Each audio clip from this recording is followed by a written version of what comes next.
우리 다 함께 성경 말씀 찾아서 함께 보도록 하겠습니다. 누가복음 2장 8절에서 20절 말씀까지가 되겠습니다. 다 같이 우리 교독을 하겠습니다. 그 지역의 목자들이 밤에 밖에서 자기 양떼를 지키더니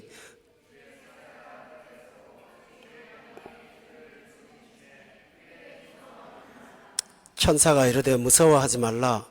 보라, 내가 온 백성에게 미칠 큰 기쁨의 좋은 소식을 너희에게 전하노라.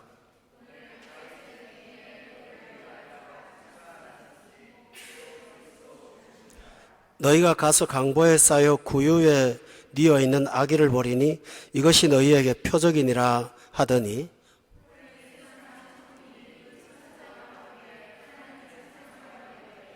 지극히 높은 곳에서는 하나님께 영광이요 땅에서는 하나님이 기뻐하신 사람들 중에 평화로다 하니라.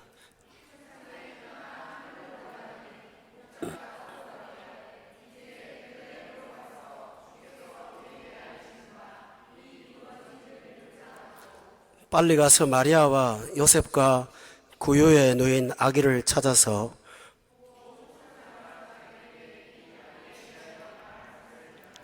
듣는 자가 다 목자들이 그들에게 말한 것들을 놀랍게 여기되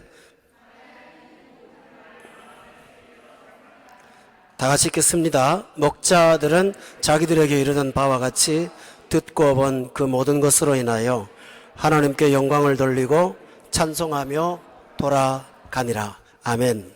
우리는 모두 다 생일이 있습니다. 그런데 개인의 생일은 가족에서 축하도 하고 또 친구들도 축하를 합니다.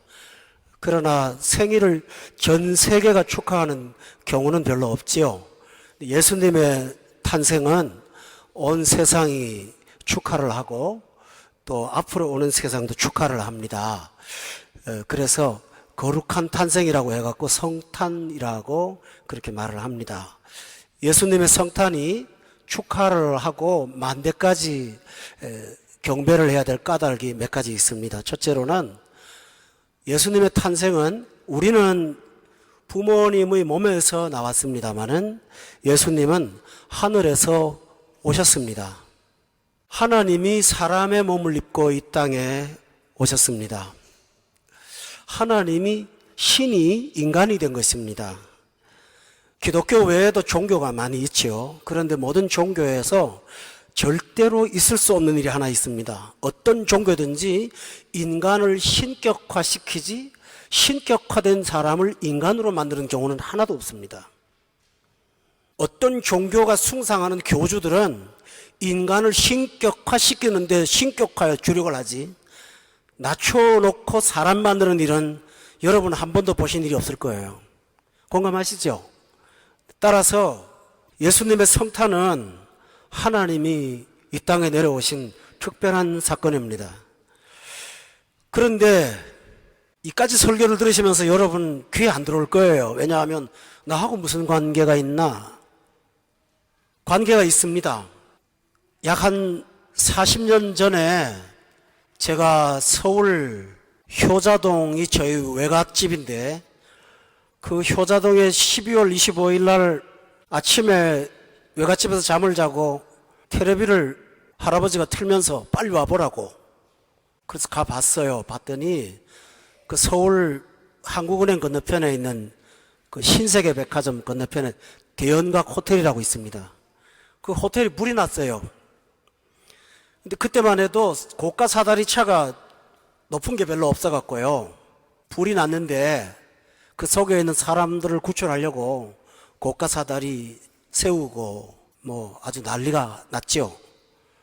결국 그 안에 많은 사람들은 침대 시트를 막 몸 의지해서 떨어내리고 또 살려고 몸에 불이 붙어서 맨몸으로 바닥으로 떨어지고 하는 거를 텔레비로 직접 봤습니다.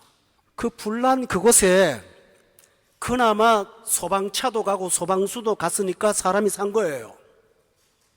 그 호텔에 잠을 자지 않은 사람은 소방수도 소방차도 성탄절날 오는 걸 원치 않죠. 그렇지만 불난 그 호텔에는 소방차도 와야 되고 소방수도 와야 되는 거예요. 하나님께서 인간으로 이 땅에 오신 것은 죽음에 불이 붙은 사람들을 구출하시는 영적 소방수예요. 구원자로 오신 거예요. 알든 모르든 그것은 진실이고 사실이에요. 그리고 한 번 오신 것은 2000년 전의 사람만 구원하지 않고 예수를 믿는 모든 사람을 구원하세요. 그래서 구원자로 오셨기 때문에 우리는 이 성탄을 축하하는 것입니다. 높은 사람들이 회사에 다니시는 여러분들 아시죠?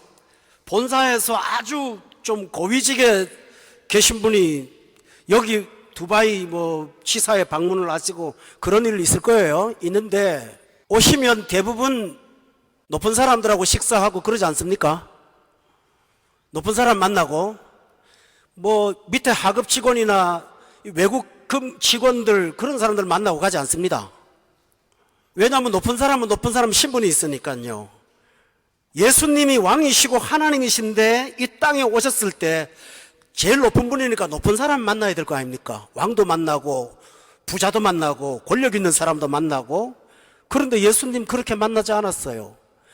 예수님을 만나게 해준 사람은 세 부류인데요. 첫 번째로는 마리아와 요셉이라고 약혼은 했는데 방 한 칸도 없는 아주 가난한 사람들 찾아오셨고요.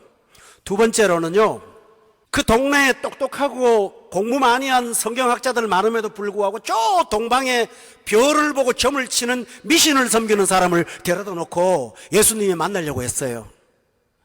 또 하나는요, 오늘 본문에 나오는 얘기인데요, 밖에서 양을 치는 목동들을 만났어요.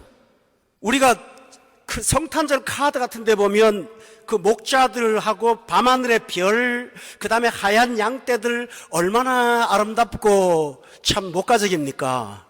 그러나 실제로는 목자들은 그때 당시에 사람 취급받지 못했어요. 그런데 천사들이 예수님의 성탄의 소식을 이 목자들에게 전달해 주었습니다. 예수님의 탄생은 잘났다고 생각하는 사람한테는 의미가 없어요.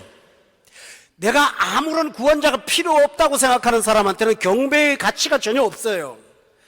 그러나 본인이 어떤 사람인지를 아는 사람이라면 그분의 오심은 너무나 귀하고 소중한 거예요. 예수님은 우리 같은 사람들을 위해서 이 땅에 오셨어요. 그리고 목자들에게 찾아왔는데 오늘 우리가 말씀을 간략하게 볼 것은 이 목자들이 예수님을 만나러 가서 신기한 일을 경험했어요. 첫 번째로는 본문 12절에 보면요, 강보에 쌓여서 구유에 누워 있는 아기를 본 거예요. 강보는 걸레 같은 걸 말하고요, 구유는 짐승의 그 먹이통이에요. 거기에 여기처럼 예수님이 누워 있는 것을 목자들이 봤어요. 너무 초라한 모습이에요. 그런데 또 하나 본 게 있어요. 본문 9절에 보면 양떼를 지킬 때 주의 사자가 곁에 서고요, 주의 영광이 그들을 두루 비추는 하늘에서 신비한 일이 일어났어요. 두 가지를 봤어요. 하늘에서 신비한 일이 일어나는 것을 봄으로 인해서 목자들은 지금 탄생하신 이분이 하늘에서 놀라운 일이 벌어질 만큼 대단한 분이라는 사실을 알았어요. 13절에 보면 홀련히 수많은 천군이 그 천사들과 함께 하나님을 찬송했어요. 그런데 막상 찾아가 보니까 너무 초라한 집에, 너무 불결한 곳에 예수님이 누워 계신 것입니다.